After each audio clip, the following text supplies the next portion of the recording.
Since our thoughts, our thought patterns, and our beliefs create our life experiences, it is important to recognize when our thinking becomes distorted. This series explores the terms and thought patterns from Section 6 of our Spiritual Nutrition. By learning to recognize these patterns within ourselves, and by realigning our thinking with divine truth, we can stop repeating the learned patterns that create negative outcomes, and gradually, we begin to experience greater peace in our lives. In this video, we will explore 4 related terms and thought patterns: free will, agency, divine guidance, and obedience. This set explores the spiritual law of free will, our ability to choose, the power of agency, the confidence that we are capable of choosing, the companionship and guidance of our spiritual guide, and finally, the conscious choice of obedience when we seek and follow divine guidance. By following the recommendations of our guide, we can take the best possible course of action, reduce chaotic thoughts of fear and worry, and deepen our trust in God. 1. Free will. I choose. Free will is the spiritual law that gives us the ability to choose. We can choose our beliefs and our attitude toward life. Free will ensures that we experience the outcomes of our choices. Free will is already given, but it must be consciously exercised. Distortions can develop when a person grows up in environments that suppress autonomy. Authority replaces personal discernment. Consequences are interpreted as punishment instead of instruction. Or when the belief forms, I have no control. When misunderstood, free will can become rebellion. No one can tell me what to do, or denial of responsibility. That's just how I am, or blame. It's their fault. Healing begins when we remember, I am allowed to choose. My beliefs are not fixed. My attitude is mine. When free will is understood correctly, it becomes sacred responsibility. It becomes the gateway to agency and the foundation of spiritual growth. 2. Agency. I am capable. Agency is the confidence that we are capable of managing or influencing the situations life presents. It is the inner recognition. I have influence over my responses, my beliefs, and my growth. Agency is the power to make these choices for ourselves. Unlike free will, agency is not a permanent spiritual law. While we are in human form, agency can be weakened, suppressed, or even taken from us. How agency manifests.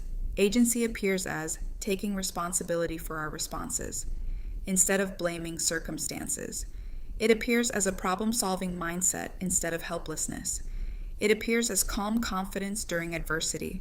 It appears as the willingness to learn from outcomes, instead of collapsing into judgment, criticism, or condemnation.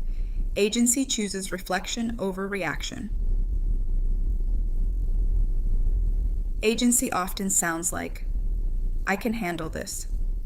I may not control everything, but I control my response. I can choose differently. This is an opportunity to grow. Let me look at the beliefs underneath this reaction.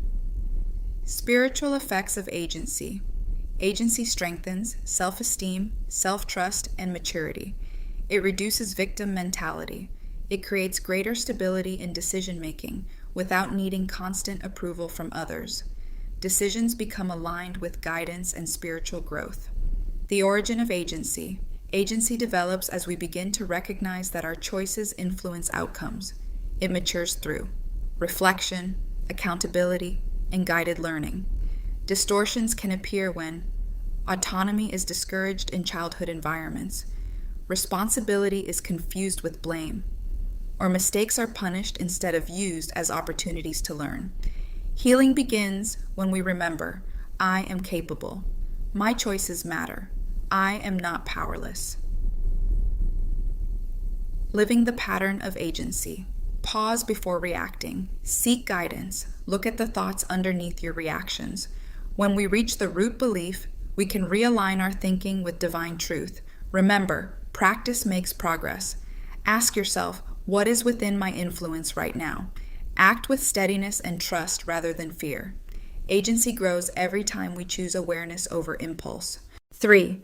Guide, angel, teacher is divine guidance.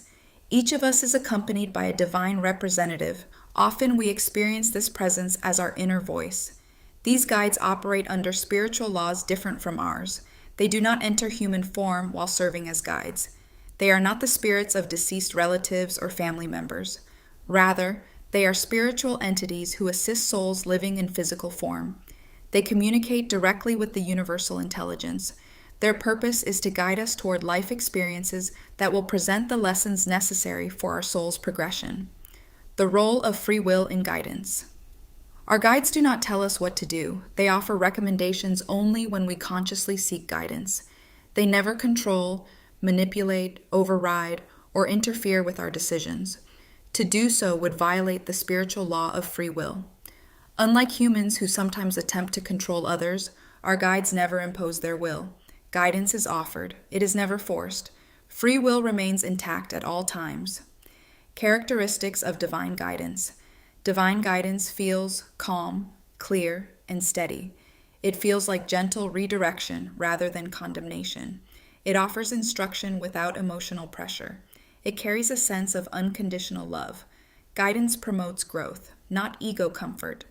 Guidance may challenge us, but it never attacks us. It never feels frantic, shaming, or chaotic. Distortions of guidance. Distortions can occur when fear or ego mimics guidance. Emotional urgency is mistaken for divine instruction. Or people project guidance onto other humans instead of developing direct connection. Healing begins when we remember, I am accompanied. Guidance is available. I can ask. I can wait. I can discern. Our guide does not remove our free will. Our guide supports its wise use. 4. Obedience, alignment with divine guidance. Obedience means asking God for guidance, waiting long enough to hear it, and then following it. This does not mean doing what another human tells you to do. True obedience means following the instructions given to you by your own guide, after you have consciously asked for guidance from the universal intelligence. How obedience manifests. Obedience appears as pausing before acting on impulse, seeking guidance, listening, and then following it. It appears as waiting for clarity instead of reacting from fear. It appears as following intuitive instruction even when the ego resists. It chooses long-term growth over short-term comfort. It acts from inner steadiness rather than external pressure. Obedience often sounds like, let me seek guidance before acting. I will wait until I feel centered. This feels steady, not urgent. I will follow the guidance I received. I may not understand now, but I trust I will at the right time. Spiritual effects of obedience. Obedience strengthens trust in our guide, trust in the universal intelligence, and our ability to discern between ego impulse and true guidance. It brings greater peace, greater stability, and reduces chaos in decision-making. The origin of obedience. Obedience becomes possible when free will is understood and agency is established. It develops as we learn that guidance is available and reliable. It strengthens through lived experience, through asking, listening, and witnessing the outcome. Living the pattern of obedience. Ask for guidance consistently. Wait long enough to receive clarity. Discern calm instruction from fear-based urgency. Act on the guidance received even when it feels uncomfortable. Reflect on the outcomes. Obedience is not passive. It is active cooperation with divine wisdom. It does not remove freedom. It expresses it. Final notes. Free will, agency, guidance, and obedience form a natural progression. Free will gives us the ability to choose. Agency gives us the confidence that our choices matter. Guidance reminds us we are not alone in our choosing. Obedience is the conscious choice to align with divine wisdom. Freedom to choose comes first. Responsibility invites partnership. Partnership leads to alignment. The spiritual architecture. Free will is the law. Agency is the internal empowerment. Guidance is the support system.